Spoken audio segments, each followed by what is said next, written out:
is Campbell Miller. I'm in town from Austin, Texas, and this is our Seattle nightclub inspirations workshop, stealing from other dance styles.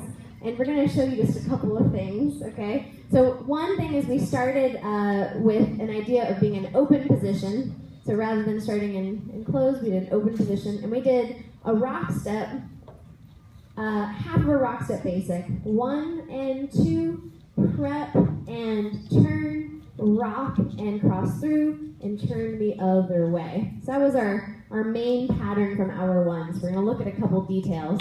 So one of them is that either she can turn by herself or we both can turn, right?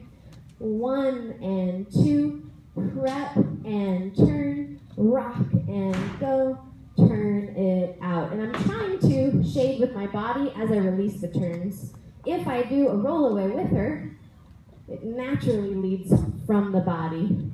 That's another thing. She has really good arm styling too. I like that. As a follower, we're waiting to feel that redirection. So I'm really trying to catch on the side of her hand so that she really feels that. So we could do multiple check and cross or rock and goes.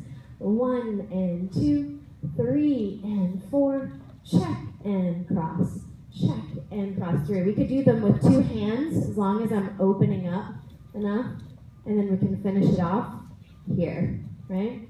The other idea is that if we're traveling down the line, we can then use a traveling basic or a side cross side to extend it, kind of a whoosh sensation, right?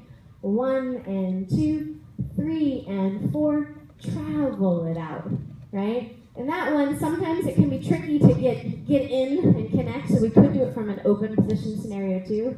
1 and 2, 3 and 4, travel through. So it kind of depends on what you and your partner have. It requires a lot of work for the followers on their frame. We talked a little bit about using our back muscles, opening up the arms so we can connect back there for both leads and follows. I think that was hour 1. Hopefully I captured that. Hour 2, we started with a sugar push. We went from a closed position basic, a traveling basic. 1 and 2, 3 and 4. And I'm going to show it with a couple different ideas. So if this is our line, I'm going to cut in front of her.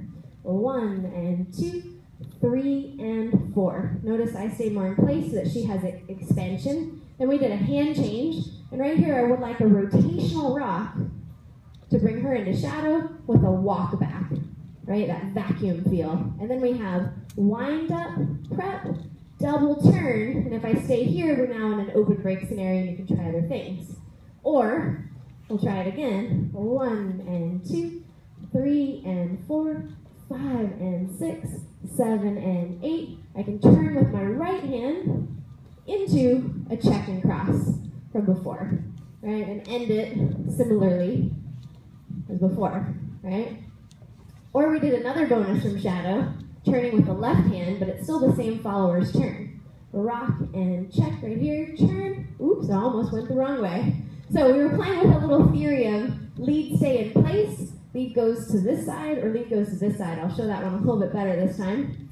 1 and 2, 3 and 4, and then we end up in just a traditional rock step basic. Okay. Last pattern is from an open position. And we did a goofy hand. 1 and 2 like salsa.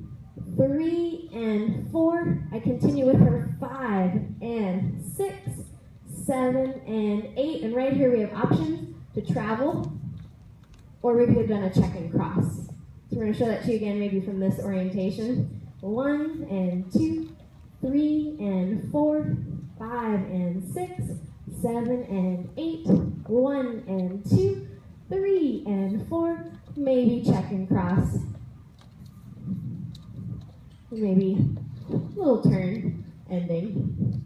I think that was mostly it. We talked a little bit about Faller's arm styling, and I think she's mostly showcasing that idea of when you wrap, the arm comes in, you can bring it up and out, play with the space that you have. Thank you very much.